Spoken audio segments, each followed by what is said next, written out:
નમસ્કાર દર્શક મિત્રો, સ્વાગત છે આપનું રિયલ સમાચારમાં। સમાચારની શરૂઆત કરતા પહેલા નજર કરીએ આજના મુખ્ય સમાચાર પર।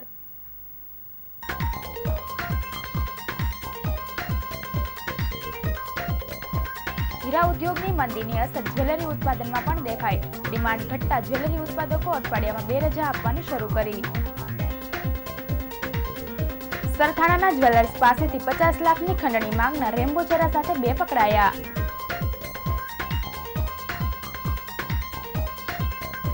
પીપલોદના લેકવ્યુ ગાર્ડનમાં બોટિંગના ઇજારદારને બ્લેકલિસ્ટ કરવા દરખાસ્ત।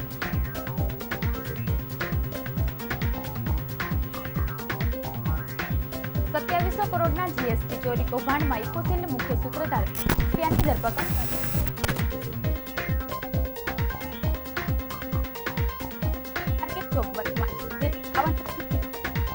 કરી છેતરપિંડી।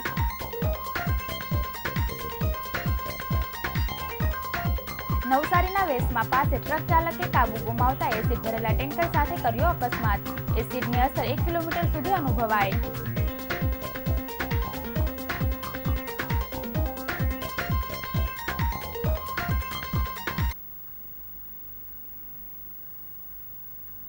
સમાચાર વિગતે જોઈએ। હીરા ઉદ્યોગની અસર જ્વેલરી ઇન્ડસ્ટ્રી પર પડી રહી છે। હીરાની સાથે સાથે જ્વેલરીની ડિમાન્ડ ઓછી થતાં જ્વેલરી ઉત્પાદકો દ્વારા અઠવાડિયામાં 2 દિવસની રજા રાખવામાં શરૂઆત કરવામાં આવી છે। હીરામાં હાલ આંતરરાષ્ટ્રીય માર્કેટમાં મંદીને કારણે ડિમાન્ડ ઘટતા જ્વેલરીની માંગ પણ ઓછી થઈ ગઈ છે। શહેરમાં 350થી વધારે જ્વેલરી મેન્યુફેક્ચર્સ છે, જેમાંથી અનેક જ્વેલર્સ એક્સપોર્ટ પણ કરે છે। મંદીના માહોલમાં ઉત્પાદકો પાસે કામ ઘટ્યું છે, જ્યારે અમુક પાસે કામ જ નથી, જેથી ઉત્પાદકોએ અઠવાડિયામાં 2 દિવસની રજા રાખવાની શરૂઆત કરી છે, જ્યારે ઘણાએ દિવસમાં કામકાજના 2 થી 4 કલાકમાં ઘટાડો કર્યો છે। જ્વેલરી મેન્યુફેક્ચરિંગ એસોસિએશન પ્રમુખ જયંતિ સાવલિયાએ જણાવ્યું હતું કે ડાયમંડ જ્વેલરી સાથે ચાલતા ઉદ્યોગ છે, જેથી હાલ હીરાની સાથે જ્વેલરી મેન્યુફેક્ચરિંગમાં પણ મંદી જોવા મળી રહી છે। કામ ન હોય તેવા ઉત્પાદકો કામના કલાક કે અઠવાડિયામાં 2 દિવસની રજા આપી રહ્યા છે।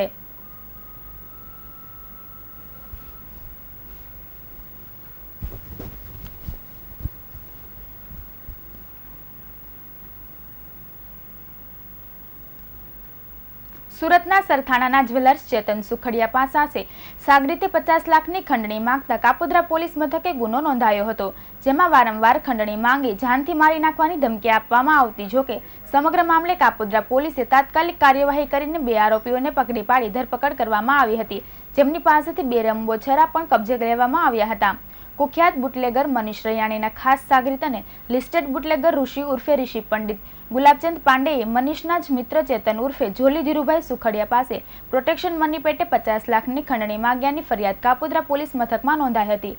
યોગી ચોકમાં જ્વેલરી શોપ ધરાવતા મૂળ અમરેલીના ચેતન વર્ષ અગાઉ વેપારી સાથે ઝઘડાની આશંકાને પગલે મનીષ પાસે મદદ માંગતા મનીષનો ઋષિ ઉર્ફે ઋષિ પંડિત 2 માણસોને લઈ આવ્યો હતો।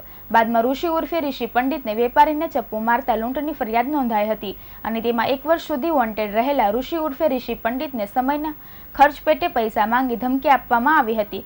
દરમિયાન કાપોદ્રા પોલીસે આ ગુનામાં નાના વરાછા ખાતેથી ઋષિ ઉર્ફે ઋષિ પંડિત ગુલાબચંદ પાંડે અને તેના સાગરીત યોગેશ કુમાર હરિપ્રસાદ કુશવાહને 1 રેમ્બો છરો, 1 કટાર અને બાઇક સાથે ઝડપી લીધા હતા। લિસ્ટેડ બુટલેગર ઋષિ ઉર્ફે ઋષિ પંડિત વિરુદ્ધ સુરત શહેર અને જિલ્લામાં 15 ગુના નોંધાયા છે। પોલીસ આ ગુનામાં ₹50 લાખની ખંડણી માંગતા ઋષિ ઉર્ફે ઋષિ પંડિતને ₹12 લાખ આપવાનું ચેતનને કહેનાર મનીષ રૈયાણીની ભૂમિકા પણ ચકાસી રહી છે। જોકે કુખ્યાત એવા ઋષિ પંડિતની ધરપકડ કરી અન્ય કેટલા આરોપીઓની સંડોવણી છે તે દિશામાં તપાસ હાથ ધરાઈ છે।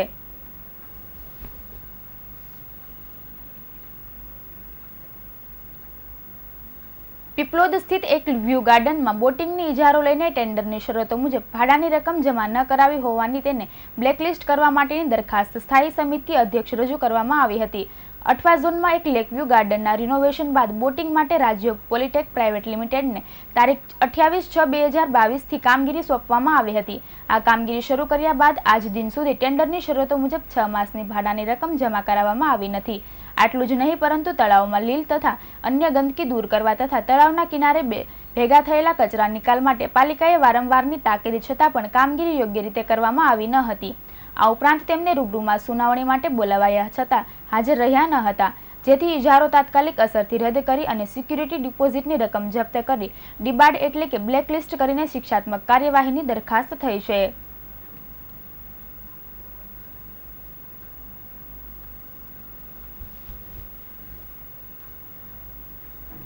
સુરતમાં 2700 કરોડની સમમોટી જીએસટી ચોરીના મુખ્ય સૂત્રધાર સુફિયાનની ધરપકડ કરવામાં આવી છે.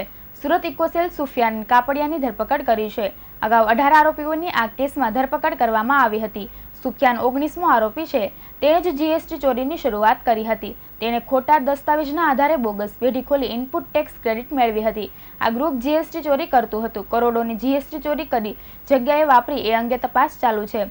સુરતના ડીસીબી પોલીસ સ્ટેશન ખાતે આ ગુનો દાખલ કરવામાં આવ્યો હતો. એમાં સુરત ઇકોસેલને એવી માહિતી મળી હતી કે સુરતમાં 8 જેટલી નવી પેઢી ઊભી કરવામાં આવી છે, જેમાં બોગસ ડોક્યુમેન્ટનો ઉપયોગ થયો છે. એના દ્વારા કરોડો રૂપિયાના ટ્રાન્ઝેક્શન કરીને સરકાર સાથે ઇનપુટ ટેક્સ ક્રેડિટ મેળવીને છેતરપિંડી કરવામાં આવી છે. પોલીસે વધુમાં જણાવ્યું હતું કે આ હકીકતના આધારે ઊંડાણપૂર્વક તપાસ કરી એવું ટેકનિકલ એનાલિસિસ કરવામાં આવ્યું હતું. સંયુક્તપણે 6 શહેરમાં 6 જગ્યાએ દરોડા પાડવામાં આવ્યા હતા, જેમાં મુખ્યત્વે ભાવનગર, અમદાવાદ, મોરબી, સુરત, જૂનાગઢમાં કોન્ટ્રેક્શન કરવામાં આવ્યું હતું. તેમજ એક સાથે 14 વ્યક્તિની ધરપકડ કરવામાં આવી હતી. ત્યારબાદ તપાસ આગળ વધતી ગઈ અને અત્યાર સુધીમાં 18 આરોપીઓની ધરપકડ કરવામાં આવી હતી. આ જે ટ્રાન્ઝેક્શન છે તે 2700 કરોડ રૂપિયાના છે. કુલ 1500 જેટલી કંપની નકલી બનાવવાનું સામે આવ્યું છે, જેમાં 1300 જેટલી કંપની ગુજરાતમાં રજીસ્ટર્ડ થયેલી છે. પોલીસે વધુમાં જણાવ્યું હતું કે 250થી વધુ કંપનીઓ ગુજરાત બહાર અલગ અલગ 15 રાજ્યમાં રજીસ્ટર્ડ થયેલી છે. આમ કુલ 1500 કંપની બોગસ હોવાનું સામે આવ્યું છે, જેમાં કુલ 2700 કરોડનું ટ્રાન્ઝેક્શન કરવામાં આવ્યું હતું. આમાં ખોટી ઇનપુટ ટેક્સ ક્રેડિટ મેળવવામાં આવી છે. મુખ્ય સૂત્રધાર ઉસ્માન, જે અગાઉ ભાવનગરથી ઝડપાયો હતો, તે ભાવનગર અને સુરત ખાતેથી જીએસટી ચોરી ઓપરેટ કરતા હતા. બીજો મુખ્ય સૂત્રધાર સુફિયાન કાપડિયા, જે નાસ્તો ફરતો હતો, તે કાલે પકડવામાં સુરત ઇકોસેલને સફળતા મળી હતી. પોલીસે વધુમાં જણાવ્યું હતું કે સુફિયાન કાપડિયાની વાત કરવામાં આવે તો સુરતમાં જે 8 બોગસ પેઢી હતી તેની સાથે બીજી 27 બોગસ પેઢી ખોલ્યાનું સામે આવ્યું હતું, જેમાં ગણેશ અને ગોપી એન્ટરપ્રાઇઝ પેઢીમાં બિલિંગ કર્યું છે. અમદાવાદના એક્સ કન્સલ્ટન્ટ ધર્મેશ ગાંધી સાથે મળી 900 કરોડના બોગસ બિલિંગ કરવામાં આવ્યાનું જાણવા મળ્યું હતું.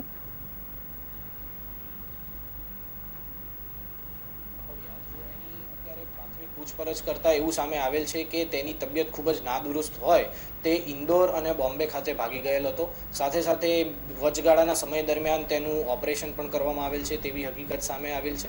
એટલે મેડિકલ રીતના એ ખૂબ જ ઓલો હોય એ રીતના એ હોસ્પિટલમાં દાખલ હોય, એની ભાડ મેળવી શક્યા ન હતા. પણ હ્યુમન સોર્સિસ થ્રુ જાણકારી મળી હતી કે તે સુરત ખાતે એક જગ્યાએ બેઠેલ છે, ત્યાંથી એને લઈ લેવામાં આવેલ છે. અને જો સુફિયાન કાપડિયાની જો અગાઉની ગુનાહિત ભૂમિકાની વાતચીત કરવામાં આવે તો અગાઉ એની ઉપર જીએસટી, સેન્ટ્રલ જીએસટીનું જે ડિપાર્ટમેન્ટ છે, DGGI, directorate general of GST intelligence દ્વારા 150 કરોડના ફેક બિલિંગના કેસમાં તેને એરેસ્ટ કરવામાં આવેલ હતો, જેમાં 33 કરોડ જેટલી માતબર રકમની ઇનપુટ ટેક્સ ક્રેડિટ એને અગાઉ મેળવેલ હતી. તેમાંથી 13 થી 14 કરોડ રૂપિયા જેટલી ટેક્સ ક્રેડિટ ફ્રીઝ કરવામાં આવેલ હતી અને બાકીના 19 કરોડ રિફંડ કરવા માટેનો એમનો કેસ હાલ ચાલુ છે.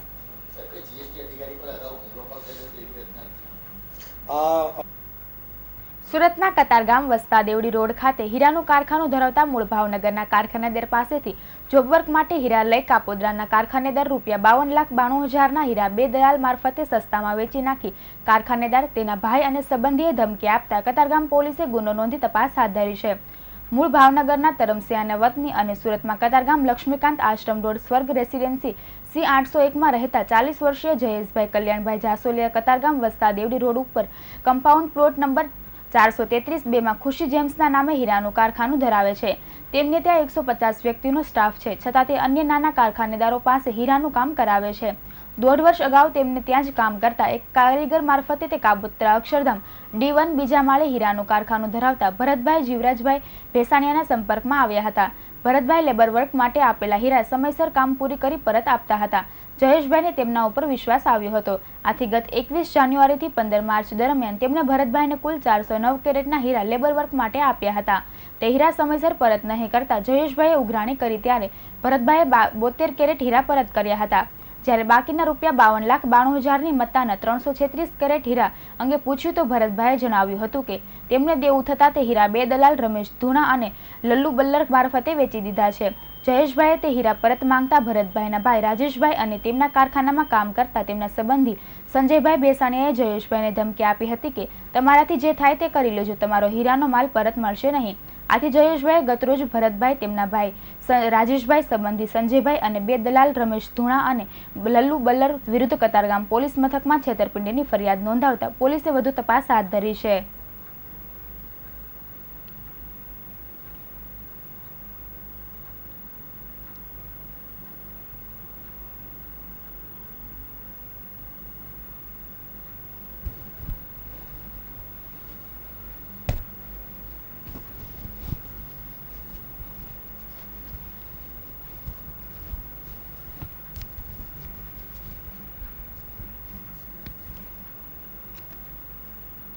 નવસારી જિલ્લામાંથી પસાર થતા નેશનલ હાઈવે નંબર 48 પર આવેલા વેસમા ગામે જાણે એક્સિડન્ટ ઝોન બન્યો હોય તેમ મહિનામાં અનેક વખત અહીં અકસ્માતની ઘટના બનતી હોય છે.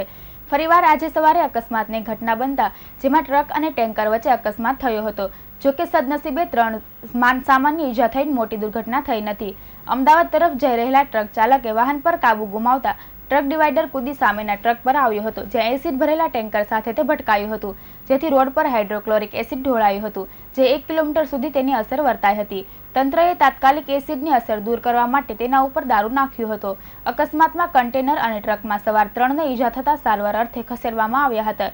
જો કે આ મામલે હજુ પોલીસ ફરિયાદ નોંધાઈ નથી. અકસ્માતની ઘટના બાદ હાઈવે ઉપર ટ્રાફિક જામ થયું હતું. જો કે ગ્રામ્ય પોલીસ હેઠળ આવતા વેસમા ચોકીના પોલીસ કર્મીઓ તાત્કાલિક હાઈવે પર પહોંચીને ટ્રાફિક જામને હળવો કર્યો હતો અને દુર્ઘટનાગ્રસ્ત થયેલા વાહનોને સાઈડમાં ખસેડ્યા હતા. લાંબા સમયથી હાઈવે ઉપરની અકસ્માતની વણથંભી વણઝારને ચિંતા ઉપજાવી છે. ટ્રાફિક પોલીસ અનેક વખત જાગૃતિ અભિયાન કરતું હોવા છતાં પણ અકસ્માતની ઘટનાઓ થભવાનું નામ લેતી નથી.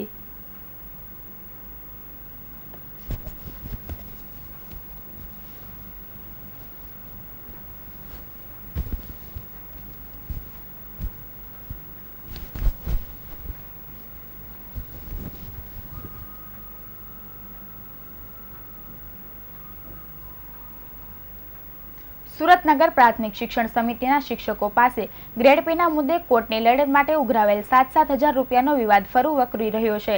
સુરતના શિક્ષકો કોર્ટમાં કરે તે પહેલા સરકારે શિક્ષકોને ગ્રેડ પે જાહેર કરી દેવાતા શિક્ષકો પાસે કોર્ટ ફી નામે ઉઘરાવેલા પૈસા પાછા આપવા માટે માંગણી કરવામાં આવી હતી.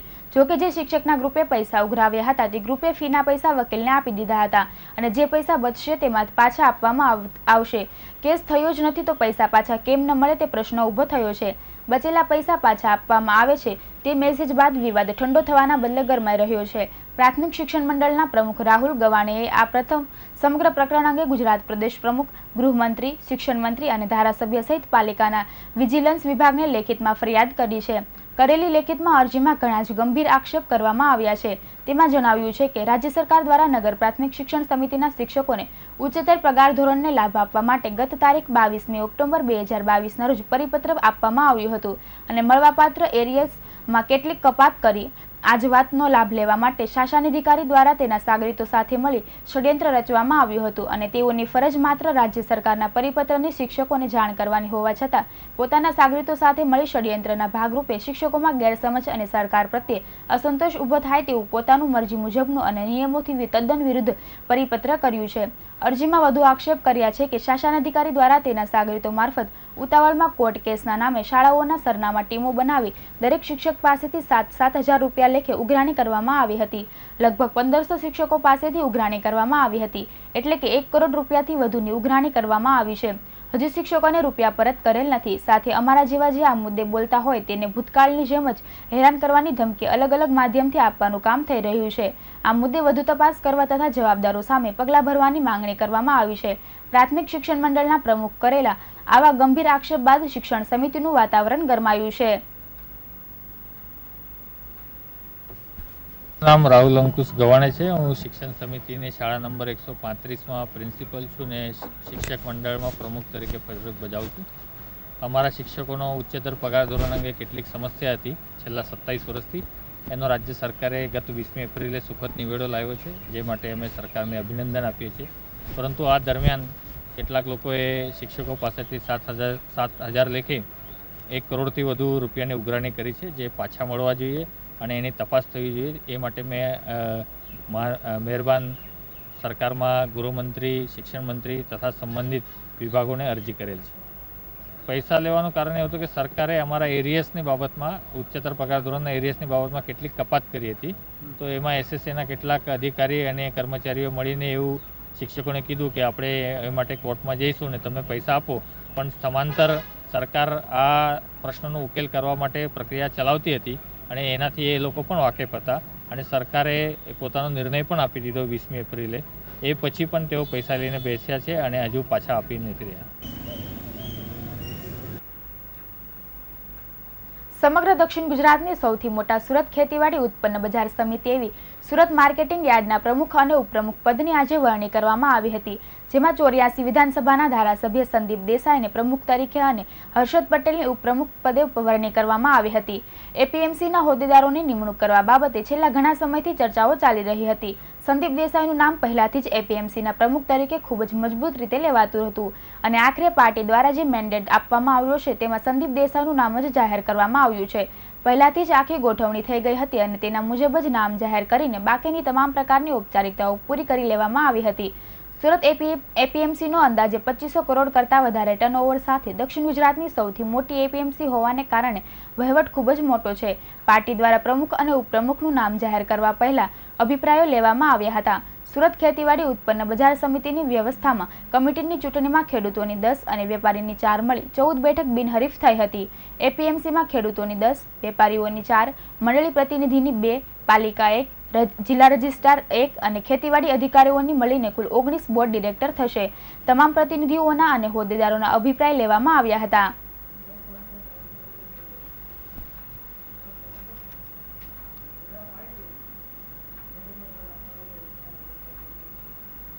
સુરત શહેર વિસ્તારમાં રિક્ષા ચોરીને અંજામ આપતા તસ્કરોને સુરત ક્રાઇમ બ્રાન્ચ પોલીસે પકડી પાડ્યા છે. તેમની પાસેથી પોલીસે 16 રિક્ષા કબજે કરી લીધી છે. સુરત ક્રાઇમ બ્રાન્ચ પોલીસ સ્નેચિંગના ગુનાઓને ઉકેલવા માટે વર્કઆઉટ કરી રહી હતી. તે દરમિયાન પોલીસને મળેલી બાતમીના આધારે પોલીસે સરથાણા વાલકપાટિયા પાસેથી એક આરોપીઓને પકડી પાડ્યો હતો. પોલીસે સમીર ઉર્ફે સોનુ શેખની ધરપકડ કરી હતી. બાદ પૂછપરછ કરતા બીજી ચોરીની રિક્ષા ભરૂચ ખાતે રહેતા સોએબ મલિકને આપેલા હોવાનું જણાવ્યું હતું, જેથી ભરૂચ ખાતેથી સોએલ મલિકની પોલીસે ધરપકડ કરી હતી. પોલીસે આ બંને શખ્સો પાસેથી કુલ 16 રિક્ષા કબજે કરી હતી. આરોપીઓની પૂછપરછ કરતા સમીરે મોજશોખ પૂરા કરવા માટે ઓટો રિક્ષાની ચોરી કરી હોવાનું શરૂ કર્યું હતું, જે ચોરી કરી ભરૂચ ખાતે સોએબ મલિકને વેચતો હતો, જે રિક્ષા મોડિફાઈડ કરીને ભરૂચમાં વેચતો હતો. તે તમામ કબૂલાતના આધારે પોલીસે પૂણા, લિંબાયત અને ખટોદરા વિસ્તારના મળીને કુલ 11 ગુના ઉકેલાયા છે. હાલ પોલીસે આરોપીઓને લઈને આગળની કાર્યવાહી શરૂ કરી છે.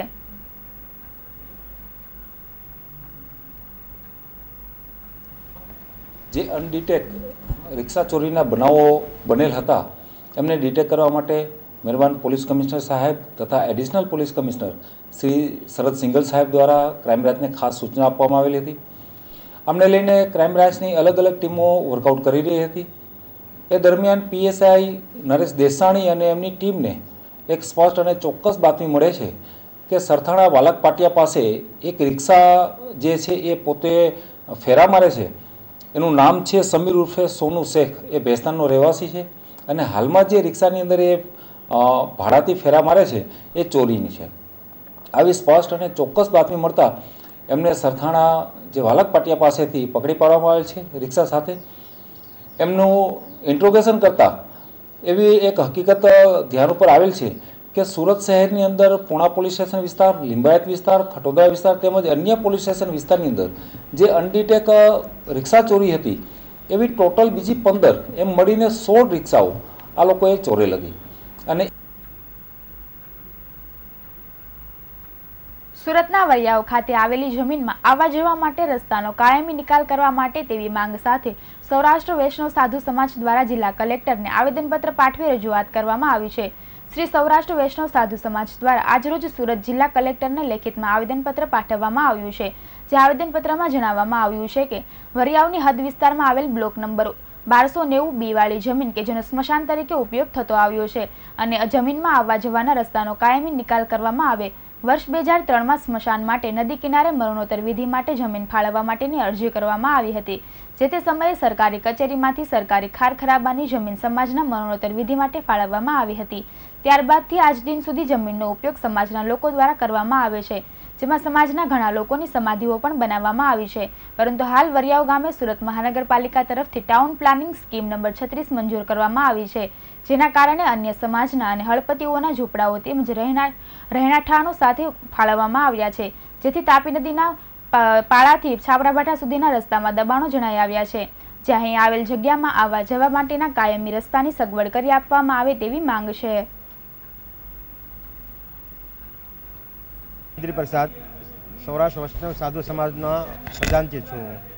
કલેક્ટર કચેરીમાં એટલા માટે આવ્યા કે અમારી રામવાડી કે અમારા સાધુ સમાજમાં અગ્નિદાહ નથી અપાતો અને સમાધિ અપાય છે અમારી પરંપરા મુજબ.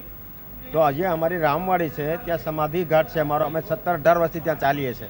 તો ત્યાં 38 ગાળાની સોસાયટી છે, તો એ લોકોએ પહેલાં પ્લેજ બાંધી અને પછી અમે એ લોકોને અટકાવ્યા. તો આજે એ લોકોએ 2 દિવસથી ત્યાં કાંટા અને આવું બધું અડચણ ઊભી કરી દીધી છે. તો હવે સાંજ સવાર કદાચ મરણનું કાંઈ નક્કી હોતું નથી. જો એ મરણ થાય અને અમે ત્યાં મયંત લઈ જાય, મયંત ઘરમાં તો રખાતું નથી, પછી યજ્ઞ સંસ્કાર આપતા હોય કે સમાધિ આપતા હોય તો એ અમે ઘરમાં કઈ રીતે રાખી શકીએ? મરણનું કાંઈ નક્કી હોતું નથી, કાંઈ તિથિ કે તારીખ કે ટાઈમ હોતો નથી. હા, તો જો અમે ત્યાં લઈને જઈએ તો એ લોકો તો પીને ગમે તે બબાલ કરે તો શું અમારી સાથે મહેનત હોય, બૈરા છોકરા હોય તો અમારે ત્યાં શું કે એને ત્યાં ઝઘડો કરવો કે અમારું મહેનત પાછું ઘરે લઈ જવું? આ અમને ડર પેસી ગયો છે. બીજું કે આને આ ધર્મને નામે, આ સરકાર ધર્મને નામે ચાલતી હોય તો મારે તો આ સરકારને કેવું જ છે કે ભાઈ ધર્મને નામે ચાલતા હો તો અમે રામ નામ લઈ અને ચાલવાવાળા છીએ, બધાને સાથે લઈને ચાલવાવાળા છીએ, તો અમારી સાથે અન્યાય કેમ થાય છે? અમે શાંતિપ્રિય જનતા છીએ સાધુ સમાજ, એટલે તો અમારી સાથે આ અન્યાય કેમ થઈ રહ્યો છે? અને સુરતના લિંબાયત નીલગિરી સર્કલ પાસે વર્ષ 1997માં સાગરીતો સાથે મળી દુકાનમાં લૂંટ કરનારાને આજ દિન સુધી વોન્ટેડ આરોપીને લિંબાયત પોલીસે ઝડપી લીધો છે. હાલ 57 વર્ષના અને ડ્રાઇવિંગનું કામ કરતા આરોપીએ લિંબાયત નીલગિરી સર્કલ પાસે ચારેક દુકાનમાં લૂંટ કરી હતી અને સુરતથી ભાગીને 10 વર્ષ અગાઉ સોનગઢ રહ્યા હતા. 16 વર્ષથી જ્યાં લૂંટ કરી હતી તે સ્થળની નજીક જ રહેતો હતો. લિંબાયત પોલીસ મથકના હેડ કોન્સ્ટેબલ ભોળાભાઈ નથુભાઈ અને કોન્સ્ટેબલ કૃપાલસિંહ ખેડુ ભોખડુએ મળેલી બાતમીના આધારે એ વર્ષ 1997માં લિંબાયત પોલીસ મથકમાં નોંધાયેલા ધાડના ગુનામાં વોન્ટેડ અરુણ ગણપત પાટીલને ઝડપી લીધો હતો. વર્ષ 1997માં તે સમયે રિક્ષા ચલાવતા 31 વર્ષીય અરુણ પાટીલે તેના 3 થી 4 સાથીઓ સાથે મળી હાલ તે રહે છે તે સંતોષીનગર નજીક આવેલા દેવનારાયણ કિરાણા સ્ટોર અને બીજી 3 દુકાનોમાં લૂંટ કરી દુકાનદારને માર્યો હતો. તે સમયે ઘટના પ્રકાશમાં આવતા લિંબાયત પોલીસે ગુનો નોંધી તપાસ શરૂ કરી હતી. જોકે તેને દુકાનદારો અરુણ રિક્ષાવાળો તરીકે ઓળખતા હતા. તેની સાચી ઓળખ થઈ ન હતી. જોકે પોલીસે એક આરોપીને પકડતા તેની ઓળખ થઈ હતી, પરંતુ તે સમયે તેના ગામનું નામ લખવામાં ભૂલ થઈ હતી. આ તરફ અરુણનો સાથી પકડાતા સોનગઢ ભાગી ગયો હતો.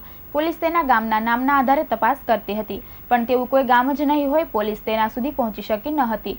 સોનગઢમાં 10 વર્ષ રહ્યા બાદ અરુણ ફરી સુરત આવ્યો હતો અને સંતોષીનગરમાં જ રહેવા લાગ્યો હતો અને ડ્રાઇવિંગનું કામ કરતો હતો.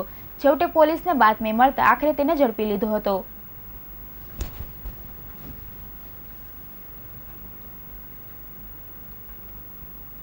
સમાચારના અંતે નજર કરીએ આજના મુખ્ય સમાચાર પર.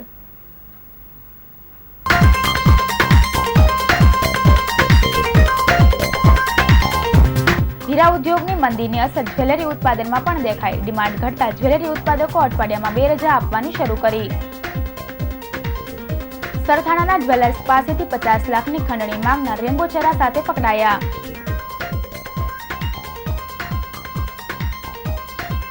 પીપલોદના લેકવ્યુ ગાર્ડનમાં બોટિંગના ઇજારાદારને બ્લેકલિસ્ટ કરવા દરખાસ્ત.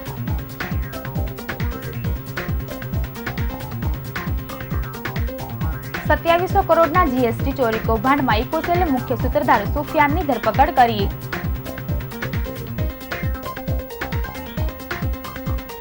કાપોદ્રાના વેપારીએ જોબ વર્ક માટે લીધેલા 52 લાખના હીરા સસ્તામાં વેચી કરી છેતરપિંડી.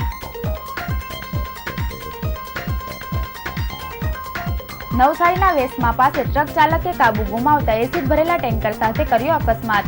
એસિડની અસર 1 કિલોમીટર સુધી અનુભવાઈ.